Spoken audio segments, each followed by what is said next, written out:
അടുത്ത ഒരു number series ആണ് തന്നിരിക്കുന്നത്. ഇതും കുറച്ച് സിമ്പിളായ ഒരു സീരീസാണ്. 36, 54, 18, 27, 8, 13.5 ഇത്രയും നമ്പേഴ്സാണ് തന്നിരിക്കുന്നത്. ഇതിൽ റോങ് നമ്പർ കണ്ടുപിടിക്കാനാണ് പറയുന്നത്. അപ്പോൾ അതിൽ നമ്മൾ നോക്കുന്ന സമയത്ത് ഒന്നിടവിട്ട നമ്പേഴ്സ് തമ്മിലാണ് എന്തുള്ളത്, റിലേഷനുള്ളത്.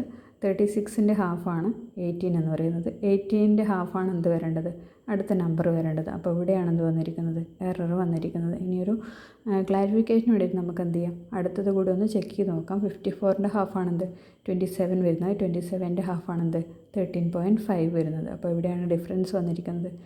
ഈ 18ൻ്റെ ഹാഫ് 9 വേണ്ടുന്ന ഇവിടെ എത്ര വന്നിരിക്കുന്നത്, 8 ആണ് വന്നിരിക്കുന്നത്. സോ അതാണ് എന്ത് വരുന്നത്, ആൻസർ വരുന്നത്. അടുത്തത് കാർ ഈസ് ഈക്വൽ ടു 4 എന്ന് തന്നിട്ടുണ്ട്. ബസ് എന്ന് പറയുന്നത് 6 എന്ന് വന്നിട്ടുണ്ട്. അങ്ങനെയാണെങ്കിൽ ട്രാമിൻ്റെ വാല്യൂ ആണ് ചോദിക്കുന്നത്. അത് സിമ്പിളാണ്. കാരണം കാർ എന്ന് പറയുന്ന ലെറ്റേഴ്സിൻ്റെ നമ്പർ നമ്മൾ എന്ത് ചെയ്താൽ മതി, ആഡ് ചെയ്താൽ മതി. സി എന്ന് പറയുന്നത് 3 ആയിരിക്കും. എ എന്ന് പറയുന്നത് 1 ആണ്. ആറിൻ്റെ നമ്പർ എത്രയാണ്, 6, 18 ആണ്. അപ്പോൾ അങ്ങനെയാണെങ്കിൽ നമ്മൾ നോക്കുന്ന സമയത്ത് 18, 3, 21, 22 എന്ന് കിട്ടും. അപ്പോൾ ഈ രണ്ട് നമ്പേഴ്സ് നമ്മൾ ആഡ് ചെയ്തതിന് 2 to 4 കിട്ടും. 2 + 2 4 എന്ന് കിട്ടും. അതുപോലെ തന്നെ നമ്മൾ ബസ് എടുക്കുന്ന സമയത്ത് ബി എന്ന് പറയുന്നത് 2 ആണ്.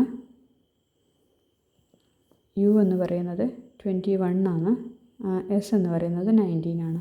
അപ്പോൾ അതിന് നമ്മൾ ആഡ് ചെയ്ത് കഴിഞ്ഞാൽ 9, 1, 10, 2, 12, 2 ബാക്കി 1, 2, 2, 42, 4, 2 കിട്ടും. 4, 2 കൂടെ ആഡ് ചെയ്ത് കഴിഞ്ഞാൽ അത് കിട്ടും 6 കിട്ടും. അതുപോലെ നമ്മൾ എന്ത് ചെയ്യണം, ട്രാമിനെയും കൂടെ ആഡ് ചെയ്യണം. ട്രാമിനെ ആഡ് ചെയ്യുന്ന സമയത്ത് 20 + 18 + 1 + 13 എന്ന് കിട്ടും. ഇതിനെ ആഡ് ചെയ്ത് കഴിഞ്ഞാൽ നമുക്ക് എത്രയാണ് കിട്ടുക, 7 ആണ് ആൻസർ കിട്ടുക.